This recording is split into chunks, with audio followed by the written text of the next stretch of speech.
Folks, we caught them all, and it's been an absolute pleasure to be alongside those of you in the XRP community and then the broader community of Americans who are just absolutely fed up with this corruption that we are exposing at the highest levels.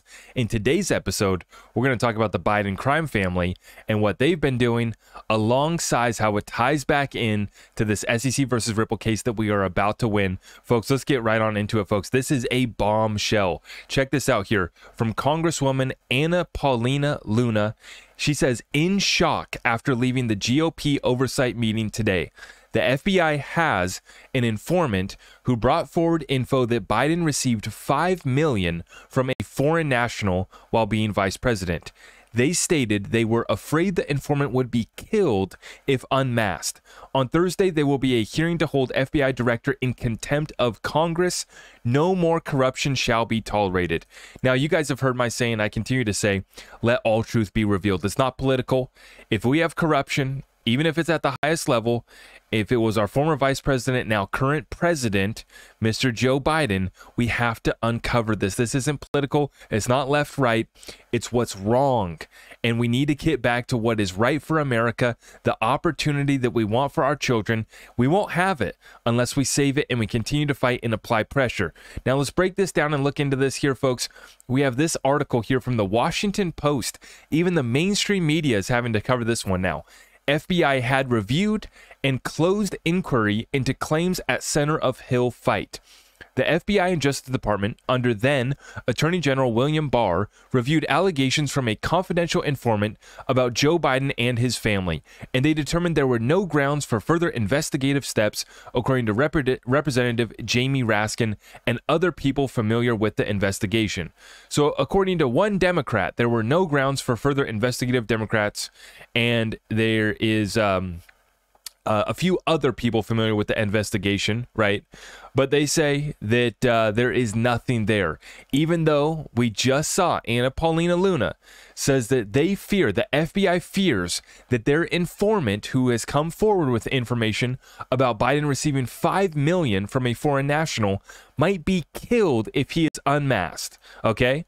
But the Washington Post trying to cover their tracks, and this is where they get caught, right? They get caught in the cover-up. Raskin revealed the information about the investigation after he and House Oversight Committee Chairman James Comer on Monday reviewed a document containing details of the allegation. That document has been at the center of a weeks-long back and forth between the FBI and Comer, who last month sought to force the agency to produce the document via a subpoena. Similar to what we've been doing in the SEC versus Ripple lawsuit, right? Why won't they share the documents? After the two lawmakers reviewed the document in a secure area on Capitol Hill on Monday, Comer announced that House Republicans would still pursue holding FBI Director Christopher Wray in contempt of Congress. Americans have lost trust in the FBI's ability to enforce the law impartially and demand answers, transparency, and accountability. Now, this reminds me of the folks here where it's been stated, even the judge. Sorry, the judge in the SEC versus Ripple lawsuit said that the SEC is failing to uphold their faithfulness to the law. I'm misphrasing what she said, right? But essentially, the same thing that Chairman James Comer is saying here in regards to the FBI. Americans have lost trust in the FBI's ability to enforce the law impartially and demand answers, transparency, and accountability.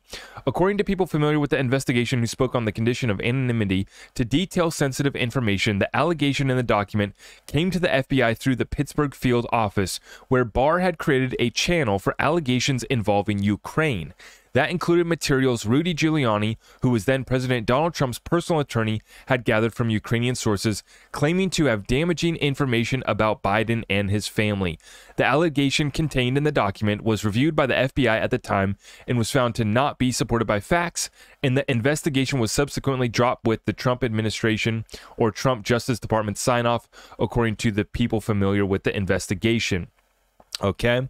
Comer and Raskin offered disparate accounts of their meeting with the FBI. Comer, in a written statement, said FBI officials told the lawmakers that the unclassified FBI-generated record has not been disproven. Raskin said in a statement that DOJ officials signed off on closing the assessment of the information, having found no evidence to corroborate the allegations. The FBI did not confirm Comer's account of the meeting, but called his pursuit of a contempt vote unwarranted. So, okay, we're going to see where this goes, right? We're going to see, and as I continue to say, let all truth be revealed, whether it's left, right, whoever we have to expose, whoever was doing the American people wrong, we have to uncover it.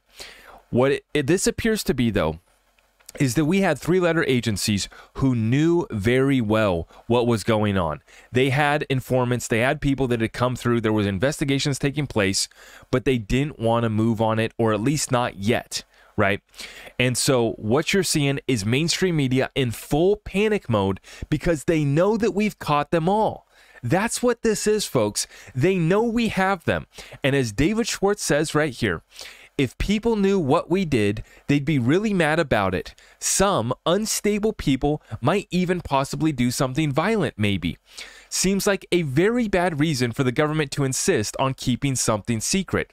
Now, we have no idea what David Schwartz is quoting here, whether he's quoting the SEC, whether he's quoting Bill Hinman. We don't know who he's quoting, if this relates to the SEC versus Ripple lawsuit, if this relates to the Biden crime family, but he says that this seems to be a very bad reason for the government to keep insisting on keeping something secret. If people knew what they did, they'd be really mad about it. And that is what is happening. And that is what they underestimated, right? Is how over the target these pissed off Americans were going to get, not just in the XRP versus Ripple lawsuit, right? SEC versus Ripple lawsuit, but also in regards to the corruption that we're seeing at the highest levels of government, whether it's the FBI, the DOJ, a weaponized regulatory environment through the SEC. We are fed up and we are done with it. And we've uncovered so much. And we're going to get the Hinman documents coming here shortly. The hype is beginning to build. Cointelegraph sharing this one. With the Hinman documents due to be unsealed in a matter of days and a resolution to the XRP case rumored to be coming to a conclusion soon, pro-XRP lawyer John Dean tips the chance of an outright SEC victory at just 3%. They have no chance, and John Dean is being polite. He's covering his bases here, folks, but we know the deal. There is no chance for an outright SEC victory. There is no chance for an outright victory, right? Because that would mean that all sales, past, future, and present sales that have been ongoing here, even by you and me in the secondary market, are unregistered securities, and that is not going to be the case. We know that. And as I just covered in the SEC's desperate act that they just did by filing this action against Binance, right? This was an act of desperation because they know that they're going to lose the SEC versus Ripple lawsuit. So this is why they've gone after Binance. They know they have Binance. They have plenty of evidence of the schemes and the operations that were taking place there. So they've been saving that one in their back pocket. Meanwhile, they continue the cover-up. Check this one out from Huber. The SEC government has now removed Bill Hinman's biography from its website, getting ready to throw him under the bus. So are they going to give up, sacrifice Bill Hinman? Or are they going to claim? Now, remember, they've been claiming that what he shared in his infamous speech was just his opinion, right? But now they removed Bill Hinman's biography from his website. They are getting caught in the cover-up, as Ashley Prosper says right here. Whether it involves Hinman, Clayton, Lubin, Vitalik-backed Consensus, the Ethereum Enterprise Alliance, Simpson Thatcher, Andreessen Horowitz, Gary Gensler, Elizabeth Warren, FTX, Sam Bankman-Fried, JP Morgan, Goldman Sachs, or any of the many others, the XRP community will eventually expose it. Just like Digital Asset Investor says, we have the names, we have the timeline. We are directly over the target. Not only are we going to get clarity for XRP and defeat the SEC in this case, we are going to continue over the target, exposing the corruption at the highest levels. We don't care what side of the aisle you're on. If you are going against the American people and you are destroying the opportunity for our children, you are an enemy of the people, and we are declaring war on you. And they underestimated the power of our community and what we've been able to do. So God bless all of you guys. Keep up the good fight. Make sure you guys smash this and thumbs up this video here. Share this content far and wide, and let's continue applying pressure as victory is imminent. God bless you all.